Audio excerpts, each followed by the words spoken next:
Hello everyone, this is me Kriti and welcome you again in my channel. आज हम लोग इस video में देखेंगे बीएड पेपर 3 जो कि है लैंग्वेज अक्रॉस द करिकुलम, उसके important questions.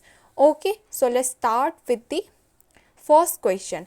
Explain the difference between learning language and learning through language with suitable examples. ठीक है, लर्निंग लैंग्वेज अलग है और लर्निंग थ्रू लैंग्वेज अलग टॉपिक है, so don't confuse between them. ये दोनों अलग अलग है, दोनों के डिफिनेशन अलग है, हालांकि माइनर डिफरेंस है लेकिन डिफरेंस है। Okay, moving toward the second question, language acquisition and language learning. ये दोनों भी अलग अलग टॉपिक है, so don't confuse between them. Language acquisition अलग है, लैंग्वेज लर्निंग अलग है। Okay, moving toward the language question number 3, role of language in education and curriculum. Education और करिकुलम में लैंग्वेज का क्या रोल है, इसको आपको एक्सप्लेन करना है। Okay, moving toward the question 4, relationship between language and society. Language क्या होता है और उसका रिलेशनशिप सोसाइटी में कैसे होता है, ये आपको एक्सप्लेन करना है। Okay, moving toward the question number 5, write the nature of multilingualism with reference to Indian school. यानी नेचर ऑफ मल्टीलिंग्विज्म आपको बताना है with reference to Indian school. Indian schools में कैसे मल्टीलिंग्विज्म के फीचर्स को हम लोग देख सकते हैं। ठीक है, question number 6, explain the function of language in the classroom and outside the classroom. यानी कि सबसे पहले आपको लैंग्वेज को डिफाइन करना, उसके फंक्शंस को, इसको इंपॉर्टेंस को, एंड देन फर्दर डिफाइन कि in the classroom and outside the classroom ये कैसे अलग अलग बिहेव करता है। क्लासरूम के अंदर फंक्शन का क्या बिहेवियर है और क्लासरूम के बाहर फंक्शन का क्या बिहेवियर, ये आपको एक्सप्लेन करना है। Okay, now moving toward the question number 7. What is grammar and explain the various methods of teaching grammar.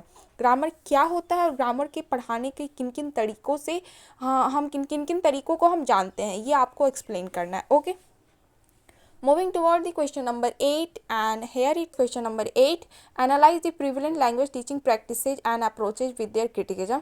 यानी कि prevalent language teaching practice और approach क्या है, ये थ्योरी अगर आपने पढ़ी है तभी आप इसे कर पाओगे, तो इसीलिए मैं सजेस्ट करूँगी कि ये क्वेश्चन भी कर लो, इंपॉर्टेंट है 10 मार्कर्स क्वेश्चन में। ओके, और अगर ये थ्योरी कर ही रहे हो तो साथ साथ हाफ पेज का एक्सटेंडेड क्रिटिसिज्म भी कर लो, ये क्वेश्चन भी आता है। Moving toward the question number 9, and here it is. Question number 9 says that write a short notes on formal and informal writing. Okay, formal writing क्या होता है, इनफॉर्मल राइटिंग क्या होता है, राइटिंग स्किल से रिलेटेड है, तो इसे आप अच्छे से देख लो। शॉर्ट्स नोट में ये पूछा गया है क्वेश्चन। ठीक है, क्वेश्चन नंबर 9 का बी में देखिए, लैंग्वेज लेबोरेटरी। लैंग्वेज लेबोरेटरी क्या है, इसे भी 5 मार्कर्स में आ सकता है क्वेश्चन, ये भी इंपॉर्टेंट हो जाता है उस हिसाब से। इमर्जेंट लिटरेसी, ये भी छोटा सा कंसेप्ट है, इसे भी आप देख लो।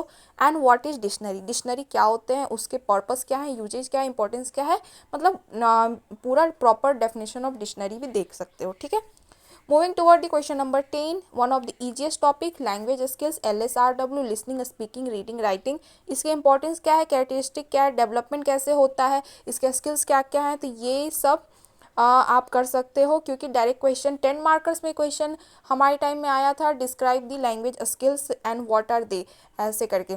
तो उसमें आपको LSRW ही डिफाइन करना था। ठीक है, तो अगर आपको LSRW का प्रॉपर, क्योंकि ये बहुत ही ईजी टॉपिक है, ये सबको पता होता है कि LSRW होता क्या है, लेकिन जब पेपर में लिखने जाओ तो कंटेंट कम पड़ जाता है, इसीलिए मैं सजेस्ट करूँगी कि आप इसे पढ़ लो, LSRW क्या होता है। ठीक है, okay, I think that would be enough content for your exam. इतना अगर आप ये सब टॉपिक्स और इतना अगर कंटेंट आप पढ़ लोगे तो आई थिंक कि आपका पेपर इजीली टैकल हो जाए, आप मोस्ट ऑफ द क्वेश्चन आराम से बना पाओ। ठीक है, okay, that's all by my side. This is Kriti and thank you for watching the video and best of luck for the exam.